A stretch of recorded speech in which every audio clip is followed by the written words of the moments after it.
വെള്ളം വരുമ്പോ എനിക്കൊരു കാര്യം പറയാനുണ്ട്.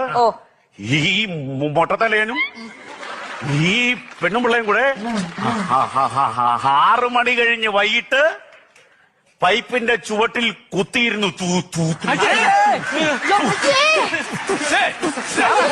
തുണി കഴുകരുത്, പൈപ്പിന്റെ ചെവിട് വൃത്തികേടാകും. എങ്ങനുണ്ട്? ഞാനിവിടെ പ്രസംഗിച്ചുകൊണ്ടിരുന്നപ്പോ ആ പെണ്ണ് തിരിഞ്ഞ് നടന്നു പോയപ്പോൾ ആ പെണ്ണിന്റെ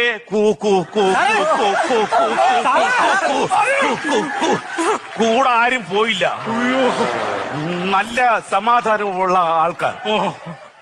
ഇനി ഞാൻ ഒരു കാര്യം പറയാം, കൂടുതലായിട്ടൊന്നും പറയുന്നില്ല. ഞാൻ നിർത്തുന്നു. നമസ്കാരം. നീ പോടാ മൈ